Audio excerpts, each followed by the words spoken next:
Um, I want the officers to focus on flesh because, as I said, if the world understand what the word flesh means in the Bible, then there's many things that will be revealed to them.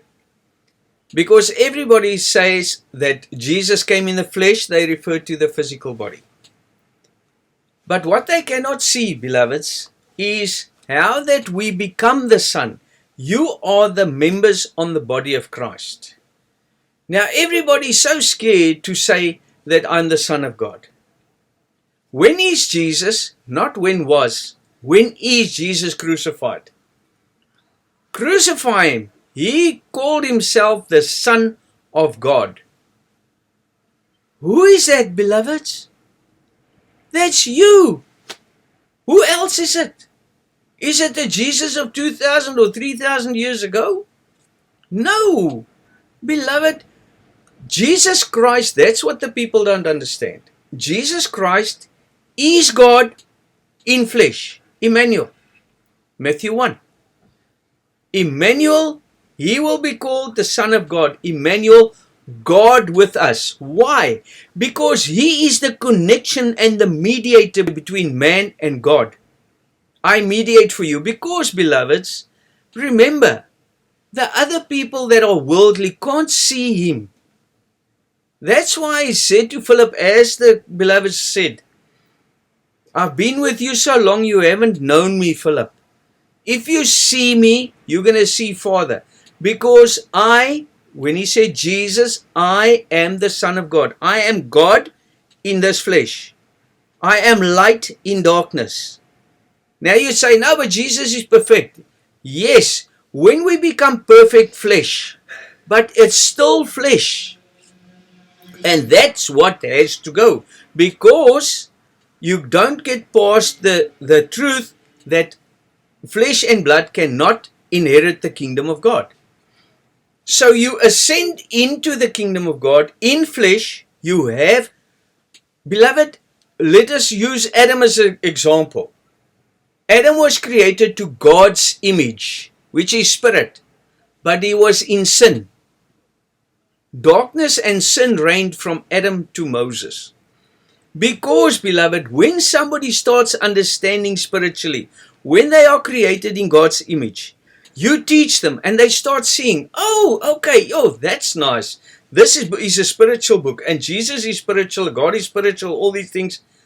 They only have a little bit of light. They formed into God's image. They think spiritual.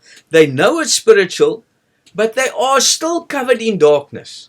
They are still controlled. They still listen to the snake, and they still don't know the law, and they still don't know the truth, and they've got a lot of work to do. As I always say, when you're in the first grade, you're a potential engineer. You will get there eventually. But you have to go through a lot of learning and studying to ascend into that level of an engineer. Because when all the light of the engineer is placed within you, then you become an engineer because all that wisdom is within me. That's what Jesus Christ is. I am the way, the truth, and the life. Nobody comes to Father but by me. So now you start in the first grade. You start learning. And now you study and you pass that grade. You go into the second grade. It's the same as learning spiritually. And now you overcome flesh. Why? You become more enlightened. Flesh is death and darkness. God is light and life. So now you receive that light that conquers the flesh, which is enmity to God, according to Romans 8. Those who think those who are carnally minded is enmity to God. Those who think fleshly is death, and those who think spiritually is life. So that's why it's very important to become spiritually minded. Because when you are carnally minded, you're going to believe everything's physical. You're going to believe there's a physical Jesus, a physical this and a physical that, and nobody's going to change your mind. So it's by the grace of God. That's why Jesus said, unto you it is given to understand the mysteries of the kingdom of Father. And he just told the entire parable of the sower that went out to sow. And they say to him, his disciples say, but why do you speak in parables? He said, because it's given unto you, beloved. You must remember, when you have Jesus with you, you have the mediator. When you have the mediator, you have God. Because Jesus is the mediator between man, and if you're not born in God's image, you're not man. Remember that. If you're not born in God's image, you're not man. Then Jesus means nothing to you. Because, beloved, Jesus says, and I mentioned this so many times, Jesus said to Nicodemus in John 3, he says, you have to be reborn. Don't you know that man has to be reborn? Now, the Afrikaans Bible and all the other Bibles, it's been changed so terribly because people don't understand what man is. When they talk about man, they talk about this. When they talk about flesh, they talk about this. They don't know how many different kinds of flesh there are. Because he says in 1 Corinthians 15, he says there's different kinds of flesh. Those are the birds, those are the fish, those are the animals, those are man. What is that? What is the birds? There's different birds. Even in birds in itself, there's many kinds of flesh. Because when we look at the eagle, it's the prophet. When we go to Revelation, and the prophet, when the prophet, God revealed things through the prophet is the eagle. Because the eagle flies high and it can see far into the future. It can warn you, and it's got the sharpest eye. The prophet is the eye. And then we have the birds of the air that picked up the seed from that was sown next to the road. And they picked up the seed. And what is that seed, beloveds? He said the seed is the word of God. And those birds that come and pick up that seed is the devil. The birds in this heaven. You see? So it's not a physical there or there. The same with the man that walked from Jerusalem down to Jericho. The robbers came and robbed him of all his treasures. Because what you are attaining now is this treasure of God. As we spoke yesterday, you must gather treasures in the kingdom of God, where moth and rust and thieves don't break in and steal. So why was the man that walked from Jerusalem to Jericho, why was he robbed? Because he had treasures on earth, not in heaven. Because it wasn't physically a man that attacked him or people that attacked him. It was these thoughts, the terrible thoughts, those birds in heaven that picked up that seed. No matter what the deacon says, no matter what the brother or the priest or the elder or whoever says, I say this because this one said that to me and that one said this to me. And now I won't go to that church again. And I went, what happens here? Can you tell me? When do you get hurt? When do you have the full armor of God, beloveds? When you don't have flesh. If you have flesh, and I take a arrow or a stone and I throw you, I cast it at you, it's going to hurt you because you are fleshly. If I say something that hurts you, it's flesh. It's your ego. No, you can't talk to me like that, priest, deacon or sister or brother. You are not here for anything else but to attain eternal life. And for you to see that, I have to show you, Father. And that's why, beloved, when you read the Bible, I want you to start reading with the eye of God. You have to understand Christ. You have to understand God. You have to understand who you are. You have to understand who the path is. So when Jesus said in Mark 9, he said, there are some of you standing here who will not taste of death until they see the kingdom of God come with power. So if you have Jesus with you, if there was a physical Jesus, let's assume there's now a physical Jesus standing there. Jesus is with Father because God is in Jesus. God is Jesus. He is Emmanuel, God with us. So if Jesus is standing in front of you and you ask, when is the kingdom of God going to come? It's because you don't have the eye to see who's standing in front of you. You can't see the kingdom of God standing in front of you. Isn't it? But if you had the eye, Philip, if you see me, you're going to see Father. If you see Father, you see the kingdom. So that's the danger about seeing fleshly, beloveds, to have a carnal mind. So that's why he said, there's some of you standing here who will not taste death until they see the kingdom of God come with power. Which I will explain to you in more detail, because it's not physical death. Remember that. This physical death, yes. Luke 8, Matthew 13, Mark 4, Jesus, the sower, and they ask him, why do you speak in parables to us? Explain this parable to us. He says, unto you it is given, the others not. They see, seeing not. They hear, they understand not.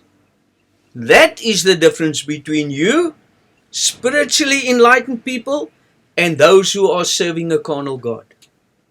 Now, beloved, there's two kinds of spirit. There's many kinds of flesh. Now, I want to show this to you. The animals, the wolf, I send you forth like sheep amongst wolves. What are the sheep? What are the wolves? That's different flesh. Those attack you. They're the ones that crucify you. They want to rip you apart. They're the ones that see carnally. They're jealous of you. And the birds of heaven, that evil, the spirit, evil spirits that's within you, that thoughts, my flesh, my way of seeing things, my way of understanding things, that's a different flesh, but it's all flesh. That's why flesh and blood cannot enter into the kingdom of God. Because those thoughts, those evil things, you have to overcome that. You have to have peace, because God's strength is made perfect in weakness. You have to become nothing. You have to become like a child, beloveds. So, when you start talking and understanding the concept of Jesus being in flesh, as I was, I am, and always will be. Because remember, beloveds, as Jesus is the Son of God, so was Adam. Luke 3:38. The son of Adam, the Son of God. Adam is the Son of God. Jesus is the Son of God. Just more spiritual. He overcome the law by David. Because David is the father of Jesus. That's the church. The church overcame the law. Because people became more spiritual and more spiritual and more spiritual. That group, here they are. That's why you were never defiled by other religions and dogmas. You didn't want to. John 4, he says, go fetch your husband. He says to the Samaritan woman in John 4. She says, I don't have a husband. But if you take it physically, then she's a liar, isn't it? He says, yes, you had 5 husbands, and the one you have now is not your husband. So that's 6. So, and I don't want you to go break that up, beloveds, and that's the gifts and that's it. Just, I want to explain the flesh. I want you to see that. Focus on what I'm telling you. So those husbands, they never defiled her. All the officers that were in charge of you couldn't defile you. Because the Mary mind is never defiled until the angel comes. And then she's surprised. You will bear a child. Oh no, I can't bear it. You are ready to bear the child Christ. You will see. And that is that Mary mind, beloveds. That's why the kingdom of God belongs to a child. My power is made perfect in weakness. Mary, the weak, the nothing, the less, the child. And that's when we become that, beloved, then you have the chance to overcome the darkness. Because now you realize that there's no Jesus or anything like that. There's no physical Jesus. Jesus is the path which leads to God. As I said from the beginning, from Adam to Jesus, God's main aim is to get you or souls into the kingdom of God. Now he sends a physical son to be crucified. What a cruel God! My goodness, who would do that? A God of love? And they whip him and they put a thorn crown on his head and they hit nails through him. What? No, beloveds, why would God do that? Oh no, but Jesus suffered for you and he went through so much pain. No nonsense, I have to go through that pain. He said, pick up your cross and follow me. It was never a physical cross, beloveds. He was crucified on Golgotha, the place of the skull. There where Adam was buried, when you listen to the main books of the Bible.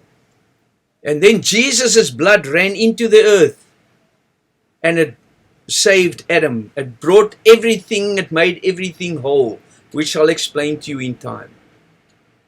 So those are deep things, but you will see. It's just because they left it out the Bible that you don't understand it. I will explain all those things to you. Even in Noah's Ark. When Noah's Ark was there, they had to bring Adam into the ark.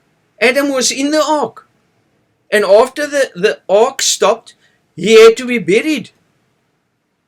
And the priest of Melchizedek and Shem had to take him and bury him in the center of the earth. And the earth opened in the sign of a cross. And he was buried in Golgotha. Which I'll explain to you. I don't want to go there now. I just want to show you how spiritual this book is, beloveds. Jesus Christ is the path which leads to God. And for you to enter into the kingdom of God, you have to overcome the flesh, which we are. We are mind. We are darkness. We are flesh. And that's why God gave us His Son to show us how to die on the cross. Now He gives us all the rules and He says, if you don't love God with all your heart and all your soul and keep my commandment, you will not enter into the kingdom of God. But if you do that, me and my Father will come and make our abode with you. Why? Because now you love this word, you love this truth, you love this death to overcome your fleshly mind, to overcome the darkness, to become light. That's what Jesus Christ is. I am the light of the world. And what does He say in Matthew 5? You are the light of the world. Because when Christ makes His abode within me, when I start understanding my path of dying, when I pick up my cross, God, love God above all and my neighbor as myself, then you become a Christ. Then you have to die because you understand your journey to God. That's what Jesus is. Why would God make a physical person, slaughter the poor guy, hang him on a cross, and now everybody says, oh, He died for me. Say, no. That is just the method how you got to die, beloveds. And it's nothing physical, because the kingdom of God is within you, and you go into your inner room, and you become powerful in silence. Not all the talk and all the tender, and Jesus was this and Jesus is that. Was He fleshly? Was it that? No, in silence. And the bread breaking. Jesus is born in Bethlehem, the house of bread. There where we break bread. Now Christ is formed within you. You start understanding the path of dying. You start understanding how to pick up your cross, because he says, if you love me and you love my Father, we will come and make our abode with you. And I will come and I will manifest to you. That in itself, beloved, in John 14. This is all written in John 14. Now, if Jesus stands in front of you and he says, if you love me and you keep my commandment and you love my Father, I will manifest to you. What are you going to tell him? If there was a physical Jesus, you're going to say, you're stupid. You think I can't see you? You can't.